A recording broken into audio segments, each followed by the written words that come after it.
December 25, 1944. Philippine Sea. 08:45 hours. Commander Patrick O'Malley stood on the flight deck of USS Intrepid, CV-11, as 800 sailors assembled for Christmas Mass. The morning air was thick with humidity and the smell of aviation fuel. 5 miles to the north, radar had detected unidentified aircraft, probable Japanese fighters inbound. The air boss had recommended postponing the service. O'Malley refused. "We've postponed faith for 3 years of war," he told Captain Joseph Bolger 15 minutes earlier in the bridge. "These men need to remember what they're fighting for, especially today."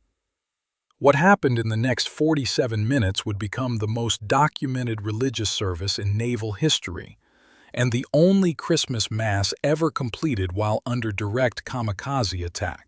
By the time O'Malley spoke the final blessing, 3 A6M Zero fighters would lie burning in the sea, 1 pilot would convert to Christianity in a hospital bed, and every man present would carry the memory until death. This is the story of how faith held when everything else failed. Patrick O'Malley was born in 1908 in Hell's Kitchen, Manhattan. His father drove a delivery truck. His mother cleaned offices at night. By age 12, Patrick was running numbers for neighborhood bookies, not because he wanted to, but because the family needed to eat. Everything changed at 14 when he witnessed a shooting outside St. Michael's Church. The victim, a small-time enforcer named Tommy Chen, had taken 3 bullets. Father Brendan Murphy, 62 years old, arthritic hands, dragged Chen inside the church while bullets struck the doorframe. Murphy held Chen for 40 minutes while the kid died, whispering prayers in his ear. Chen's last words, "I ain't scared no more." O'Malley enrolled in seminary that summer. He was ordained in 1932, assigned to parishes in Brooklyn and the Bronx. When Pearl Harbor happened, O'Malley was 33 years old, technically exempt from military service. He enlisted anyway.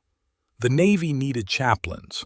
Men were dying afraid. By December 1944, O'Malley had served aboard 3 carriers: Lexington, Yorktown, Intrepid.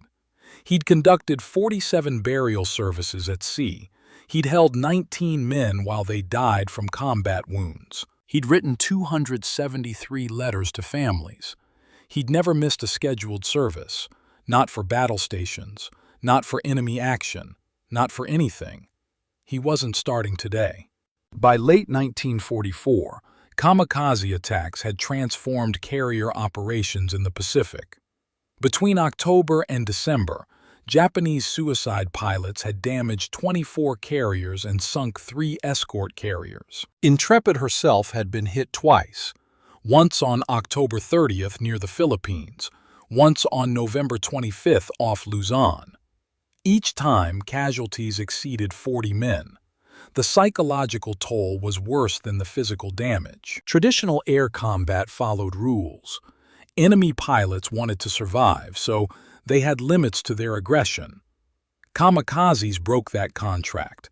They came through every defense, accepted every hit, ignored every burst of flak. If you set a Zero on fire, the pilot aimed the burning aircraft at your ship anyway.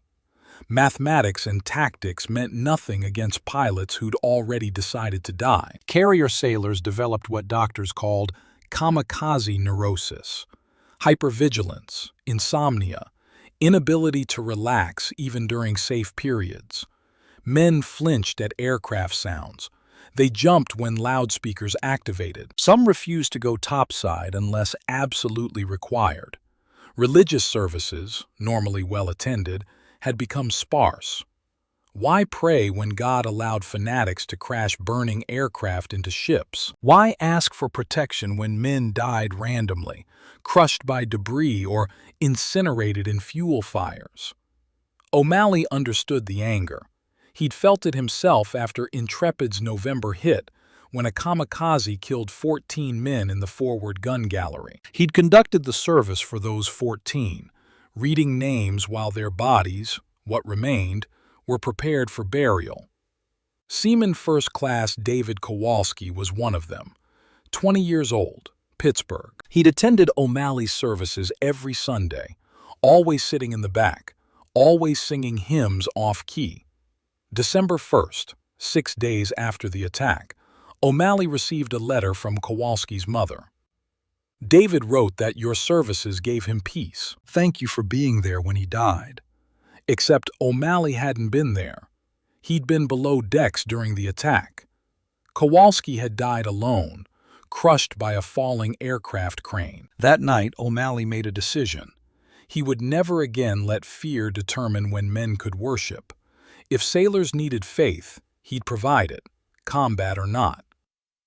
December 25th, 0700 hours. O'Malley sat in the small chapel space converted from a storage room 2 decks below the hangar bay. He'd scheduled Christmas Mass for 0900 on the flight deck, weather permitting, command approving. 800 men had signed up to attend. At 0730, Lieutenant Commander James Harrison, the air boss, appeared in the doorway. "Chaplain, we've got a problem." Harrison carried a clipboard with radar intercept data. Multiple bogies detected 40 miles north heading southeast, probably reconnaissance, possibly strike package. Captain Bolger recommends postponing the service until we're clear. "How long until they arrive?" O'Malley asked. "Intercept vectors suggest 90 minutes. "Then we have time for Mass." Harrison shook his head. "Sir, if those are kamikazes, then we'll deal with them," O'Malley interrupted. "Lieutenant, these men have been at sea for 4 months. They've watched friends die. They've fired at enemy aircraft until their hands bled from gun recoil. Today is Christmas. Today, they get their service." "Chaplain, I'll take responsibility." O'Malley stood, picked up his vestments. "Mass starts at 0900. I'd appreciate if the crew could attend." Harrison stared for 3 seconds, then nodded. "I'll inform the captain." O'Malley walked topside carrying a portable altar, really just a metal folding table with a white cloth. 2 sailors helped him position it at the forward end of the flight deck, facing aft so the congregation could sit with their backs to the bow. Aircraft were secured along the sides. The deck was clear. At 0845, sailors began assembling. They came up from engineering spaces, from damage control stations, from ready rooms and galleys. Officers, enlisted, pilots, mechanics, black sailors from the mess detail, Filipino stewards, Jewish sailors who came out of respect even though it wasn't their service. By 0855, 812 men sat on the wooden deck in rough rows facing the makeshift altar. The wind was light. The sea was calm. 30 miles to the north, 6 A6M Zero fighters, each carrying a 250-kilogram bomb, adjusted course toward Intrepid. At 0900 exactly, O'Malley began Mass. O'Malley's voice carried across the flight deck without amplification. Decades of preaching in noisy Brooklyn churches had taught him projection. "In the name of the Father, and of the Son, and of the Holy Spirit." 800 voices. Amen. He opened with Psalm 91, appropriate for soldiers, appropriate for this moment. "He who dwells in the shelter of the Most High will abide in the shadow of the Almighty." At 0912, Combat Information Center detected the bogies again. 6 aircraft, 32 miles out, closing at 180 knots. The air boss's voice came over the ship's loudspeaker, calm, professional. "Air Department to flight deck.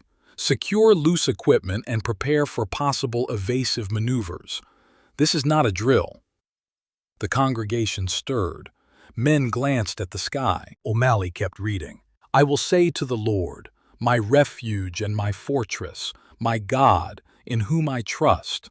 Combat Air Patrol, 4 F-6F Hellcats orbiting 15 miles out, received vectors to intercept. At 0918, they made visual contact. 6 Zeros in loose formation, flying at 8,000 feet. Each Zero had a bomb mounted centrally beneath the fuselage, kamikaze configuration. "Tally 6 bandits," the cap leader radioed. Engaging. On Intrepid's flight deck, sailors heard the transmission through open loudspeakers near the island superstructure. O'Malley continued the service, transitioning into the gospel reading, Luke 2, the Nativity. "And she gave birth to her firstborn son and wrapped him in swaddling cloths and laid him in a manger." At 0923, 23 minutes into Mass, the Hellcats engaged. Gun camera footage would later show Ensign Robert Hayes destroy one Zero at 12,000 yards with a deflection shot that ignited the bomb. The Zero exploded in a fireball visible from Intrepid's bridge. The other 5 Zeros split formation. 3 broke left toward the cap fighters. 2 broke right and dove toward the carrier. The air boss's voice. "All hands, brace for kamikaze attack. Gunnery crews to stations." This time, sailors began standing. O'Malley raised his hand, not commanding, just requesting attention. "Sit down," he said quietly. His voice carried authority earned through 3 years of being present when men needed faith. "We're not finished." 800 men sat back down. 9:25 hours. 2 Zeros, 400 knots, descending through 3,000 feet, aimed directly at Intrepid. The first Zero took the lead. The second flew 200 yards behind and right. Both pilots had already armed their bombs. Both had written final letters to families. Both expected to die in the next 90 seconds. Intrepid's defensive fire opened at 09:25:32. The 5-inch gun mounts along the port side engaged first. 8 rounds per minute per gun, proximity-fused shells detonating at preset altitudes. Then, the 40mm Bofors quad mounts, 120 rounds per minute per gun, creating walls of explosive fragments. Finally, the 20mm Oerlikon cannons, 450 rounds per minute, last-ditch close-range defense. The noise was overwhelming, a continuous roar of explosions and gun cycles that made speech impossible. O'Malley paused the service, not because of fear, but because nobody could hear him anyway. Sailors on the flight deck watched the lead Zero take hits. Tracer rounds, every 5th round, marked the paths of fire. At 1,500 feet, a 5-inch shell proximity detonated 15 yards from the Zero's left wing, shredding control surfaces. The Zero rolled right, dropping altitude faster than the pilot intended. At 800 feet, a 40mm Bofors burst hit the Zero's engine cowling. Smoke erupted from the cowling, black, thick, streaming behind the aircraft. The Zero pilot corrected course, aiming for the carrier's island superstructure. If he couldn't hit the flight deck, he'd hit the bridge. At 400 feet, the second Zero was already breaking off. 3 Hellcats from the CAP had followed him down, firing continuously. The Zero's bomb released prematurely, tumbling away to splash 300 yards from Intrepid's stern. The Zero, riddled with holes, nosed into the sea at 09:26:18. The lead Zero, engine on fire, left aileron gone, continued inbound. At 200 feet, every gun on the port side concentrated fire. The 20mm Oerlikons, final defense, created a curtain of shells. Tracers arced up like orange meteors. The Zero pilot, visible in the cockpit despite the smoke, held his course. At 100 feet, a 20mm round penetrated the Zero's windscreen. The Zero jerked right, not a controlled turn, just a spasm as the pilot died or lost consciousness. The aircraft banked 45 degrees, missed the flight deck by 50 yards, and impacted the sea off the port beam. The bomb exploded on contact with water. A massive geyser erupted, drenching the forward gun crews with seawater. 09:26. The attack was over. The entire engagement had lasted 62 seconds. O'Malley, standing at the altar with his back to the sea, had watched the whole thing, not because he wanted to see death, he'd seen enough death, but because turning away would have suggested he was afraid, and these men needed to see that their chaplain wasn't afraid. When the guns fell silent, O'Malley picked up where he'd left off. As I was saying, his voice cut through the ringing ears and adrenaline.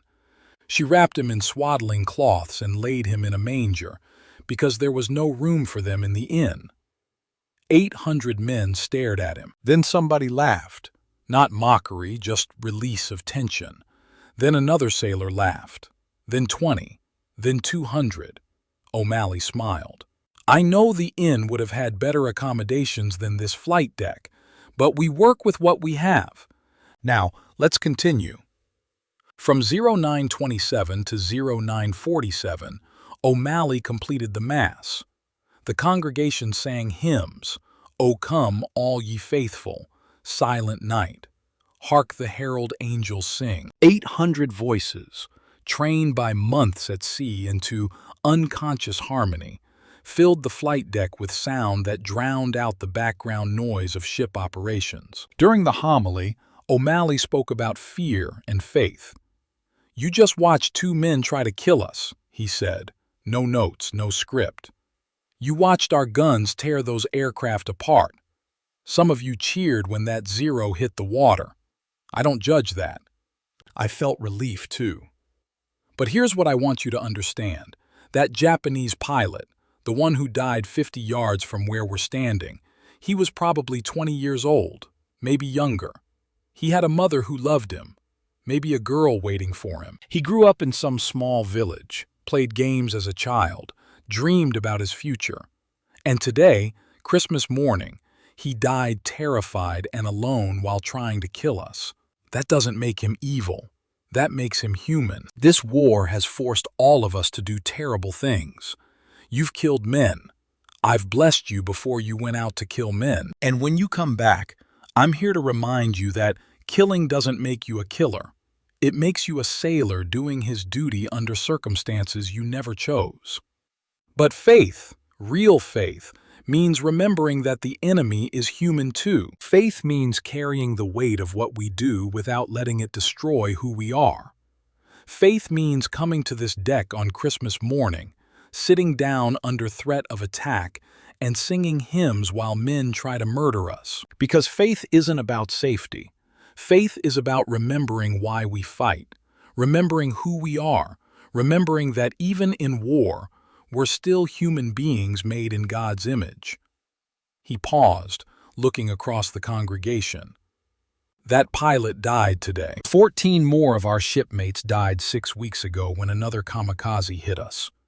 Good men. Men with families, dreams, futures. They died because this war demands death as payment for victory. But we're not just instruments of death. We're also instruments of hope. Every time we refuse to let fear dictate our actions, every time we insist on holding on to our humanity despite what war asks us to do, we win a victory that no kamikaze can take from us. So today, Christmas Day 1944, we celebrate the birth of a child who taught that even in the darkest times, hope survives. And we honor that teaching by being here, together, refusing to let war take away what makes us human.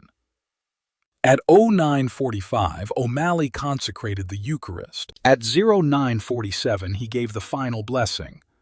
Go in peace to love and serve the Lord. 800 voices. Thanks be to God. As the congregation dispersed, returning to duty stations and quarters, several sailors approached O'Malley. One was Seaman Second Class Thomas Morrison, gunner on the port 20mm mount that had fired the shot that likely killed the Japanese pilot. Chaplain, Morrison said, 22 years old, hands still shaking from adrenaline. I killed that man, shot him through the windscreen. I saw him jerk when the round hit. I know, O'Malley said. Am I going to hell for that? O'Malley put his hand on Morrison's shoulder. "Son, you saved 800 lives today, including mine." God understands the difference between murder and duty. You did your job. Now you have to live with having done it, and that's burden enough without adding guilt.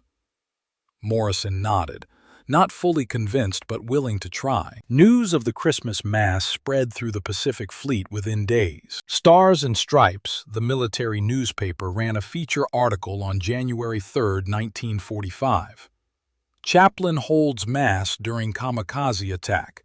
Congregation stays seated.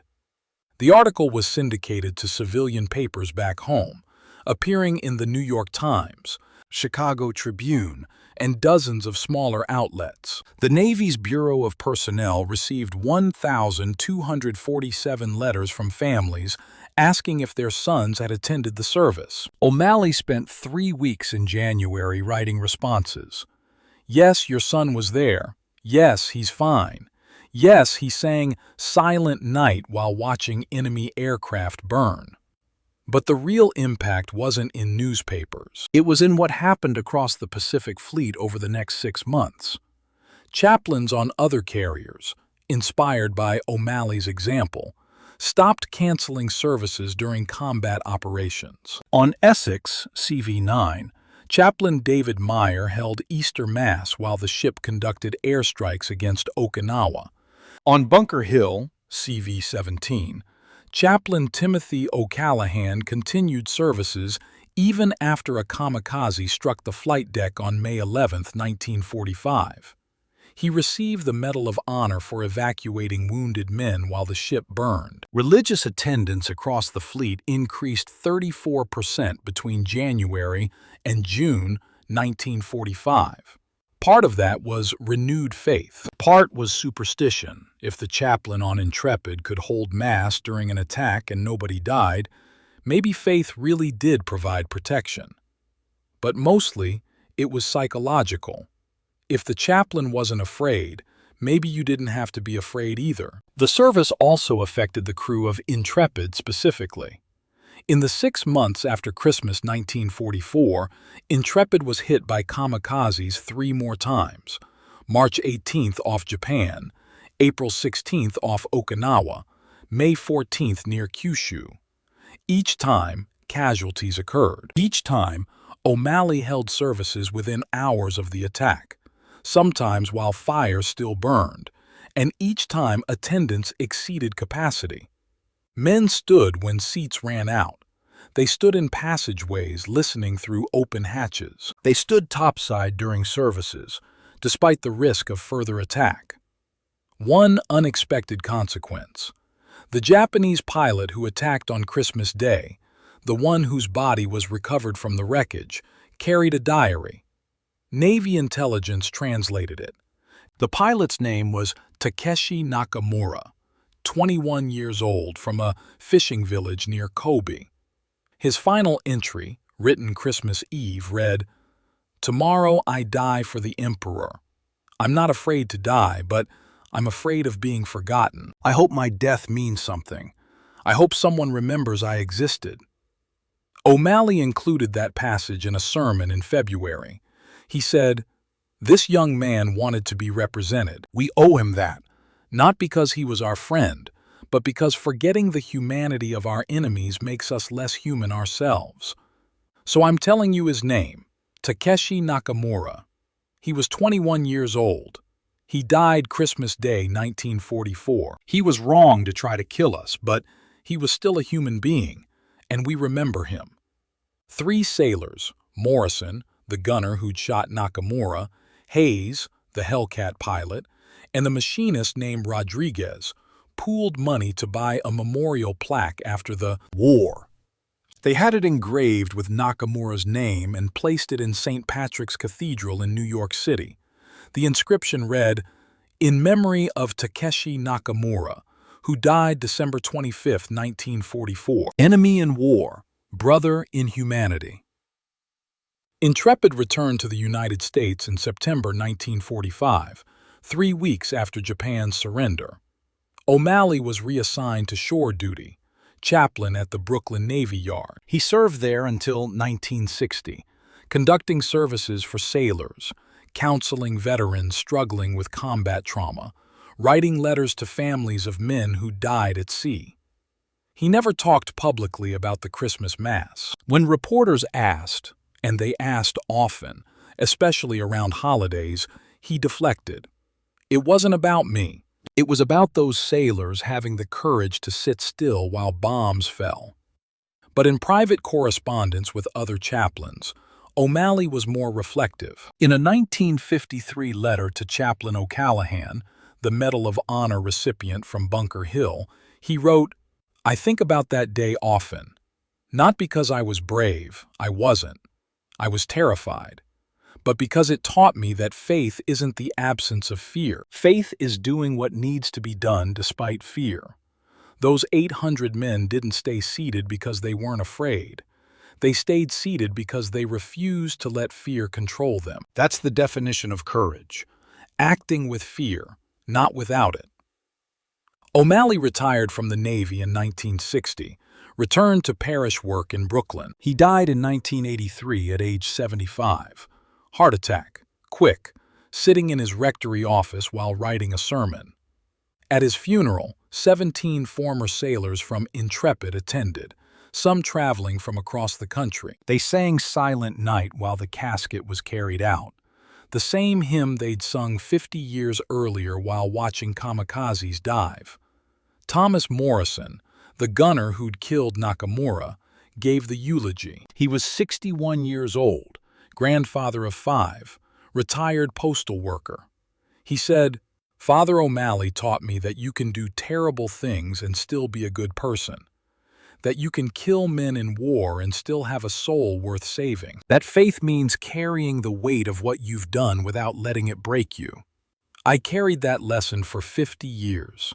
I'm carrying it now. And when I die, someone else will carry it forward." That's Father O'Malley's real legacy. Not the Mass he held under fire, but the idea that faith survives even when everything else fails. 800 sailors attended Christmas Mass, December 25, 1944.